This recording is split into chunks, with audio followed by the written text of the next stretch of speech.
Shalom, selamat sahabat. Salam sejahtera untuk kita semuanya. Bersama dengan saya, Pendeta Daniel Siswanto. Kita melanjutkan akan pelajaran sekolah sahabat kita.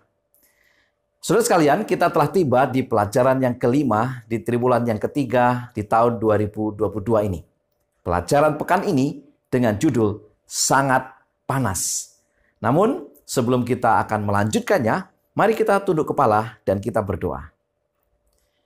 Bapa yang penuh kasih, Allah yang penuh rahmat, kami bersyukur untuk segala kebaikan-Mu. Dan bila mana kami akan mempelajari firman-Mu, urapi kami dengan kuasa Roh Kudus-Mu. Hikmat-Mu menjadi bagian kami, memeteraikannya, dan kami boleh mengerti akan pelajaran ini. Terima kasih ya Tuhan. Dalam nama Yesus kami berdoa. Amin. Sangat panas. Apa yang dimaksud dengan sangat panas? Ayat hafalan di dalam Yesaya 53 ayat yang ke-10. Tetapi Tuhan berkehendak meremukkan dia dengan kesakitan.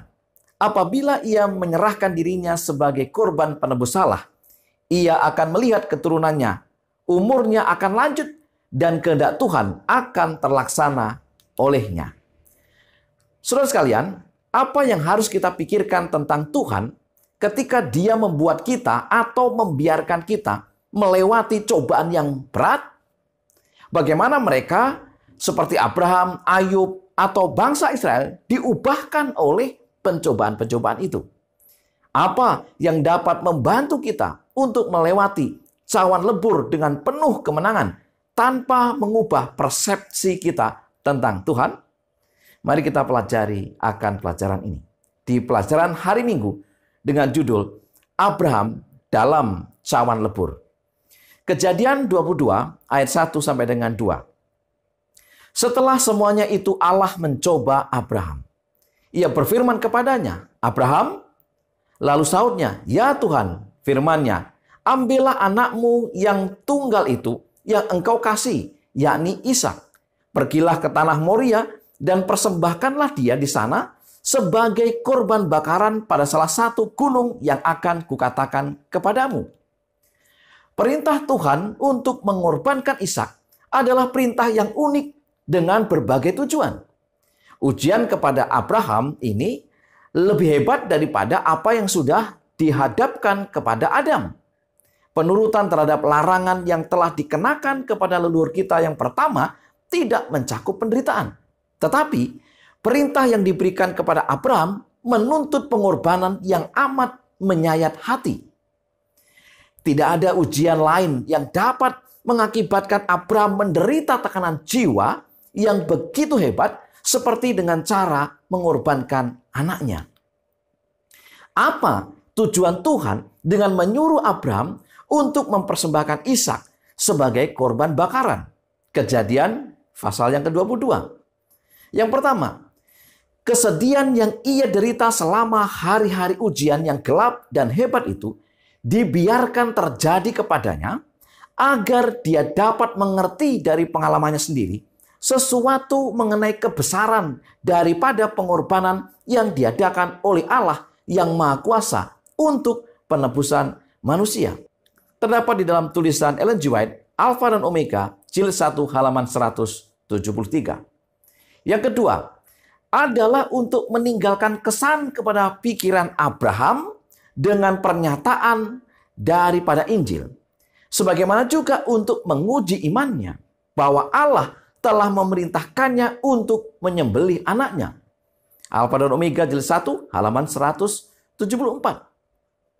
Yang ketiga, Allah telah menyimpan ujiannya yang terakhir dan yang paling berat bagi Abraham sampai kepada saat bila mana beban kehidupan terasa berat di atas pundaknya dan Abraham rindu untuk beristirahat. Alfa dan Omega jilid 1 halaman 166 dan 167. Apa yang kita perlu mengerti dari ujian kepada Abraham ini adalah bahwa Allah tidak pernah bermaksud agar Abraham membunuh putranya. Bahwa ujian ini menyoroti sesuatu yang sangat penting tentang cara di mana Allah terkadang bekerja. Allah mungkin meminta kita untuk melakukan sesuatu yang Dia tidak pernah ingin kita selesaikan. Dia mungkin meminta kita untuk pergi ke suatu tempat yang Dia tidak pernah ingin kita tuju. Apakah yang penting bagi Allah belum tentu adalah akhirnya. Tetapi apa yang kita pelajari adalah saat ketika kita dibentuk kembali melalui prosesnya. Kunci yang membuat Abraham bertahan dan menjalani seluruh proses membentuk gambar Allah dalam dirinya adalah dia mengenal suara Allah. Di pelajaran hari Senin, Israel yang patuh. Hosea 3 ayat 1 sampai dengan 2. Berfirmanlah Tuhan kepadaku, pergilah lagi, cintailah perempuan yang suka bersundal dan berzina, seperti Tuhan juga mencintai orang Israel, sekalipun mereka berpaling kepada allah-allah lain dan menyukai kue kismis. Lalu aku membeli dia bagiku dengan bayaran 15 sikal perak dan 1,5 gomer jelai. Allah memanggil Hosea untuk mengambil istrinya kembali dan sepenuhnya menunjukkan cintanya kepadanya lagi. Kisah ini dimaksudkan sebagai perumpamaan tentang Allah dan Israel. Bangsa Israel telah meninggalkan Allah dan melacurkan diri mereka secara rohani kepada dewa-dewa lain. Tetapi Allah masih mengasihi mereka dan ingin menunjukkan kasih-Nya kepada mereka. Allah menggunakan berbagai cara untuk menarik perhatian umat-Nya, agar perlindungannya diangkat dan mereka dipermalukan, dirampas, ditawan oleh musuh, dan tidak ada sukacita serta perayaan. Hosea 2 ayat 1 sampai dengan 12. Semua ini dimaksudkan agar Israel bertobat dan kembali kepada Tuhan. Ada dua isu penting dari kisah Hosea dan Gomer dan bagaimana Tuhan membawa kita kepada pertobatan. Yang pertama, kita berisiko tidak menyadari bahwa Allah sedang bekerja. Ketika Israel mengalami pengalaman yang begitu sulit dan menyakitkan, mungkin sulit bagi mereka untuk menyadari bahwa Allah mereka bekerja untuk keselamatan mereka. Ketika jalan kita terhalang oleh duri tajam atau kita terkungkung sehingga kita tidak tahu kemana kita pergi, kita bertanya, apakah ini tuntunan Allah? Ketika kebutuhan dasar kita hilang atau kita dipermalukan, sebagaimana Hosea 2 ayat 9 sampai 10, kita bertanya, apakah Bapa kita berada di tengah-tengah semua itu? Yang benar adalah bahwa apapun yang kita rasakan, Allah selalu bekerja untuk membawa kita kepada pertobatan karena Dia sangat mengasihi kita. Yang kedua, kita berisiko salah paham tentang Allah ketika Dia sedang bekerja. Kita mungkin menyadari bahwa Allah sedang bekerja, tetapi kita tidak menyukai apa yang Dia lakukan. Sementara kita merasa terluka dan malu, mudah untuk menyalahkan Allah karena kejam, tidak campur tangan, atau tidak peduli. Tetapi Allah selalu bekerja untuk memperbarui kita melalui perjanjian kasih-Nya. Selanjutnya di dalam Hosea 2 ayat 14 sampai dengan 22 menunjukkan hati Allah sesungguhnya yang merindukan umat-Nya yang hilang, yang mengalami cawan lebur untuk dipulihkan. Hosea 2 ayat 20 sampai dengan 22. Maka pada waktu itu demikianlah firman Tuhan, aku akan mendengarkan langit dan langit akan mendengarkan bumi. Bumi akan mendengarkan gandum, anggur dan minyak, dan mereka ini akan mendengarkan Yisrael. Aku akan menaburkan dia bagiku di bumi, dan akan menyayangi Lo Ruhuma, dan aku akan berkata, Lo Ami, umatku engkau, dan ia akan berkata, Allahku. Di pelajaran hari Selasa, bertahan melalui menyembah. Ayub 1 ayat 6 sampai dengan 8. Pada suatu hari datanglah anak-anak Allah menghadap Tuhan, dan di antara mereka datanglah juga iblis. Maka bertanyalah Tuhan kepada iblis, dari mana engkau? Lalu jawab iblis kepada Tuhan, dari perjalanan mengelilingi dan menjelajah bumi. Lalu bertanyalah Tuhan kepada iblis, apakah engkau memperhatikan hambaku Ayub? Sebab Tiada seorang pun di bumi seperti dia, yang demikian saleh dan jujur, yang takut akan Allah dan menjauhi kejahatan. Apakah yang menyebabkan Ayub menderita? Ayub 1 ayat 6 sampai dengan Ayub 2 sampai dengan 10. Ketika anak-anak Allah datang untuk menghadap Allah, iblis juga datang. Yang menarik dari cerita itu adalah bahwa Allah membuat Ayub menjadi perhatian iblis dengan cara bertanya kepada iblis tentang Ayub. Hal ini mengherankan kita karena keterbatasan kita mengerti maksud Allah. Sangat jelas bahwa iblis yang menyebabkan penderitaan Ayub. Namun jelas juga bahwa Allah lah yang memberikan izin kepada iblis untuk menghancurkan harta benda Ayub, anak-anak, dan kesehatan fisiknya sendiri. Berbagai pertanyaan akhirnya muncul.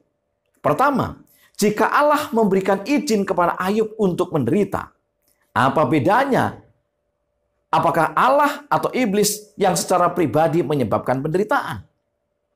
Yang kedua, bagaimanakah Allah bisa menjadi benar dan suci ketika dia secara aktif membiarkan iblis menyebabkan Ayub menderita? Pertanyaan berikutnya adalah, apakah situasi ini merupakan kasus khusus? Ataukah ciri khas dari cara Allah masih berurusan dengan kita hari ini? Saudara-saudara yang dikasihi Tuhan, lepas dari berbagai pertanyaan tersebut, hal yang penting adalah bagaimana Ayub merespon pencobaan yang dialaminya. Ayub 1 ayat 20 sampai dengan 21. Maka berdirilah Ayub, lalu mengoyak jubahnya dan mencukur kepalanya. Kemudian sujudlah ia dan menyembah, katanya, dengan telanjang aku keluar dari kandungan ibuku. Dengan telanjang juga aku akan kembali ke dalamnya. Tuhan yang memberi, Tuhan yang mengambil. Terpujilah nama Tuhan. 3 aspek yang dapat membantu kita memahami penderitaan melalui respon Ayub adalah yang pertama, Ayub menerima ketidakberdayaannya dan mengakui bahwa dia tidak memiliki klaim atas apapun. Dia berkata, dengan telanjang aku keluar dari kandungan ibuku, dengan telanjang juga aku akan pergi. Yang kedua, Ayub mengakui bahwa Allah masih memegang kendali penuh. Tuhan yang memberi, Tuhan yang mengambil. Itu kata Ayub.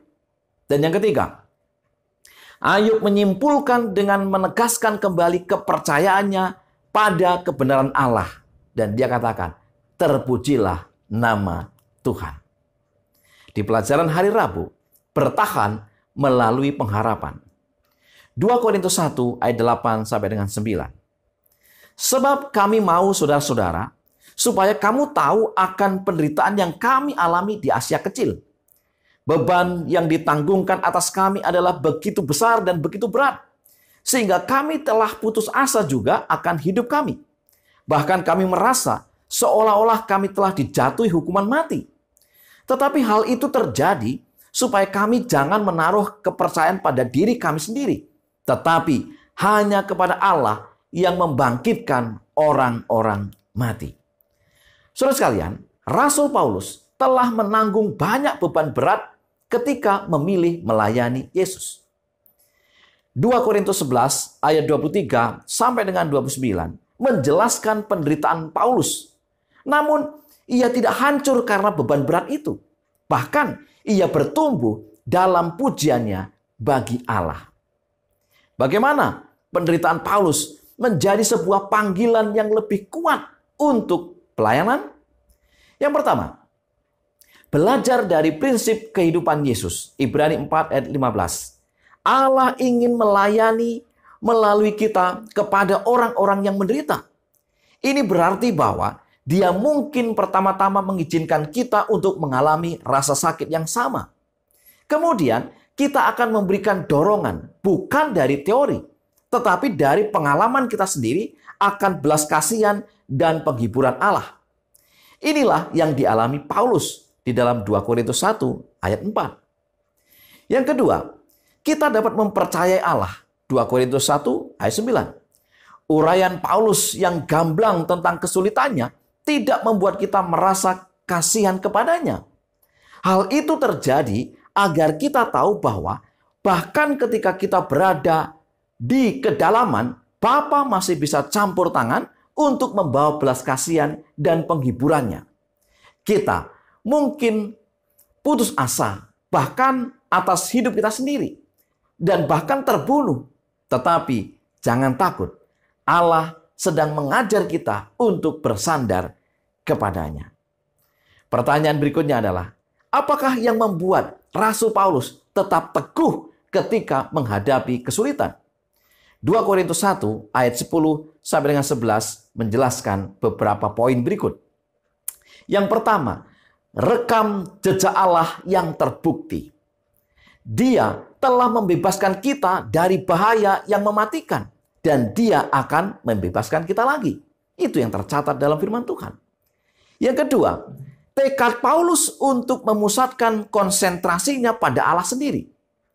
Dikatakan, padanya kami menaruh harapan kami bahwa Dia akan terus membebaskan kami. Dan yang berikutnya, doa syafaat orang-orang kudus yang terus-menerus. Seperti kamu membantu kami dengan doa-doamu. Inilah hal-hal yang membuat Rasul Paulus tetap teguh ketika menghadapi kesulitan. Ia melihat bagaimana Allah sangat terbukti, kasih-Nya terbukti, penyertaannya terbukti. Dan tekad Paulus untuk terus berkonsentrasi pada Allah sendiri. Dan kemudian doa syafaat dari orang-orang yang terus mendoakan dia. 2 Korintus 1 ayat 10 sampai dengan 11. Dari kematian yang begitu ngeri, Ia telah dan akan menyelamatkan kami. Kepadanya kami menaruh pengharapan kami, bahwa Ia akan menyelamatkan kami lagi. Karena kamu juga turut membantu mendoakan kami, supaya banyak orang mengucapkan syukur atas karunia yang kami peroleh berkat banyaknya doa mereka untuk kami. Di pelajaran hari Kamis dengan judul Sangat Panas, kita telah melihat bahwa banyak contoh dari cawan lebur yang Allah gunakan untuk membawa kemurnian dan keserupaan dengan Kristus dalam hidup kita. Namun, beberapa orang mungkin melihat dengan cara berbeda. Mereka menyimpulkan bahwa Allah adalah pemberi tugas yang keras dan menuntut. Beberapa orang mungkin berkata, kita tahu bahwa Allah menginginkan sesuatu yang baik bagi kita. Tetapi dari contoh yang kita lihat tidak mengungkapkan banyak perhatian dan kasih. Sebaliknya, Allah lebih terlihat seperti pengganggu. Dia menetapkan tujuan yang menyebabkan kita mengalami masa-masa sulit dan tidak ada yang bisa kita lakukan untuk itu. Apa yang harus kita pahami adalah memang benar bahwa selama hidup di bumi yang penuh dengan dosa ini, kita hanya akan mengerti sedikit tentang mengapa sesuatu terjadi. Di surga nanti, kita akan mengerti lebih banyak lagi. 1 Korintus 4 ayat 5, 1 Korintus 13 ayat 12. Tetapi untuk saat ini, kita harus hidup dengan percaya bahwa Allah hadir dan memelihara kita. Meskipun keadaan tidaklah selalu terasa begitu baik. Nabi Yesaya mengatakan bahwa Allah memelihara umatnya saat berjalan melalui air atau api. Yesaya 43 ayat 2. Ini tentu adalah sebuah kiasan tentang bahaya ekstrim yang akan dilalui. Misalnya saat Israel menyeberangi Laut Merah dan Sungai Yordan. Ini merupakan masa yang menakutkan, masa yang sulit. Tetapi itu adalah masa-masa yang justru membuka jalan menuju kehidupan baru. 3 cara bagaimana kita memahami tentang cawan lebur Allah. Yang pertama, panas Allah yang luar biasa bertujuan bukan untuk menghancurkan kita, melainkan menghancurkan dosa kita. Yang kedua, panas Allah yang luar biasa bukan untuk membuat kita sengsara, tetapi untuk membuat kita murni sebagaimana kita diciptakan. Yang ketiga, pemeliharaan Allah bagi kita melalui segala hal adalah konstan dan lembut. Dia tidak akan pernah meninggalkan kita sendirian, apapun yang terjadi pada kita. Mazmur 103 ayat 13 sampai dengan 14 firman Tuhan berkata, seperti Bapa sayang kepada anak-anaknya, demikian Tuhan sayang kepada orang-orang yang takut akan Dia. Sebab Dia sendiri tahu apa kita. Dia ingat bahwa kita ini debu. Sebagai kesimpulan pelajaran sekolah sahabat kita. Yang pertama, pengalaman Abraham mengajarkan kita bahwa kunci untuk bertahan menjalani ujian adalah kita harus mengenal suara Allah. Yang kedua, pengalaman Hosea mengajarkan kita bahwa hati Allah selalu merindukan umatnya yang hilang, yang mengalami cawan lebur untuk dipulihkan, karena Dia sangat mengasihi kita. Yang ketiga, pengalaman Ayub mengajarkan kita bahwa seberat apapun ujian yang kita alami, tetaplah percaya bahwa Allah yang memegang kendali, yang bisa memulihkan dan memperbaiki segalanya. Yang keempat, pengalaman Paulus mengajarkan kita bahwa seberat apapun beban hidup kita, biarlah kita tetap memilih melayani Yesus. Dan yang kelima, panas Allah yang luar biasa bukan untuk membuat kita sengsara, tetapi untuk membuat kita murni sebagaimana kita diciptakan. Saudara-saudara yang dikasihi Tuhan, itulah pelajaran sekolah sahabat kita. Dan biarlah sekali lagi kita akan tunduk kepala dan berdoa agar Tuhan memberikan hikmat kepada kita. Kita berdoa. Bapa di surga, Allah yang berkemurahan, terima kasih untuk setiap pelajaran yang telah kami pelajari. Kami rindu supaya kuasa Roh Kudus-Mu menjadi bagian kami dan memeteraikan segala firman ini dalam hati dan pikiran kami. Kami mengerti, memahami, dan kami bertumbuh. Dalam nama Yesus kami berdoa. Amin. Saudara-saudara yang kasih Tuhan, tetap semangat di dalam mempelajari firman-Nya, karena firman-Nya akan menuntun kita kepada pertumbuhan iman yang lebih baik. Selamat sahabat, selamat belajar, dan Tuhan memberkati kita.